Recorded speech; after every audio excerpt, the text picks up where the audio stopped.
जय श्री राम भक्तों। आज मैं धनतेरस क्यों मनाते हैं, क्या है धनतेरस के पीछे की कहानी, आप सभी को बताने जा रही हूँ।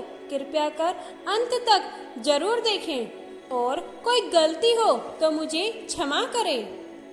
कार्तिक मास की कृष्ण पक्ष की त्रयोदशी तिथि को धनतेरस का पर्व मनाया जाता है। शास्त्रों के अनुसार इस तिथि को समुद्र मंथन के समय भगवान धनवंतरी अमृत का कलश लेकर प्रकट हुए थे।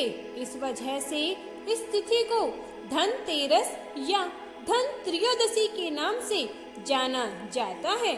भगवान धनवंतरी के अलावा इस दिन माता लक्ष्मी, धन के देवता कुबेर और मृत्यु के देवता यमराज की पूजा की जाती है। इस दिन से दीपावली का पर्व शुरू हो जाता है और इस दिन सोना चांदी या नए बर्तन खरीदना शुभ माना जाता है।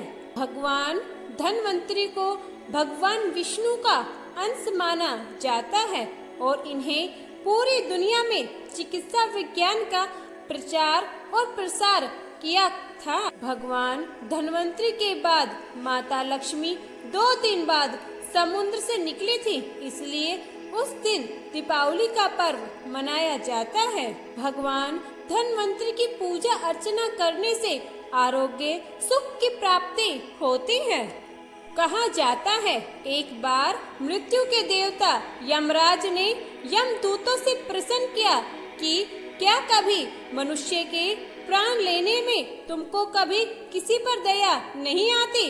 यमदूतों ने कहा, नहीं महाराज, हम तो केवल आपके दिए हुए निर्देशों का पालन करते हैं। फिर यमराज ने कहा कि बेझिझक होकर बताओ कि क्या कभी मनुष्य के प्राण लेने में दया आई है?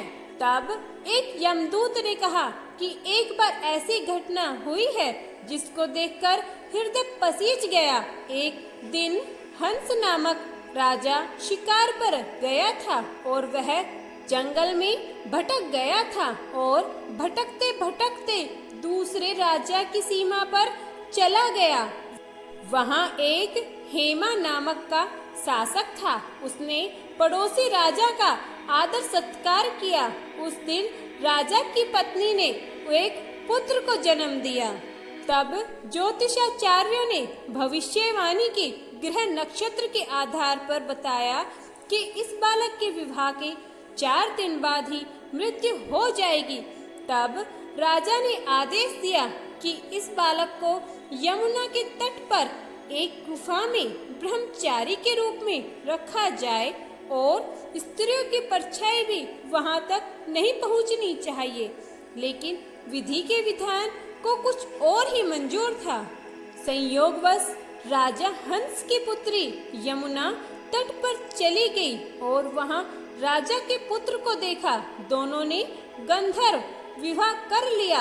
विवाह के 4 दिन बाद ही राजा के पुत्र की मृत्यु हो गई। तब यमदूत ने कहा कि उस नवविवाहिता का करुण विलाप सुनकर हृदय पसीज गया था। सारी बातें सुनकर यमराज ने कहा कि क्या करें, ये तो विधि का विधान था और मर्यादा में रहते हुए यह काम करना पड़ा। फिर यमदूतों ने पूछा कि ऐसा कोई उपाय है जिससे अकाल मृत्यु से बचा जा सके? तब यमराज ने कहा कि धनतेरस के दिन विधि विधान के साथ पूजा अर्चना और दीपदान करने से अकाल मृत्यु नहीं होती।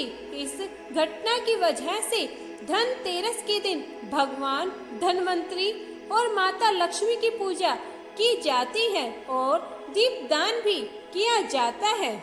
धन्यवाद। मिलते हैं अगली वीडियो में। अगर वीडियो में कोई गलती हो तो कमेंट करें। चैनल को लाइक, शेयर एंड सब्सक्राइब जरूर करें। इसी तरह की कहानियाँ, व्रत, त्योहार, विधि देखने के लिए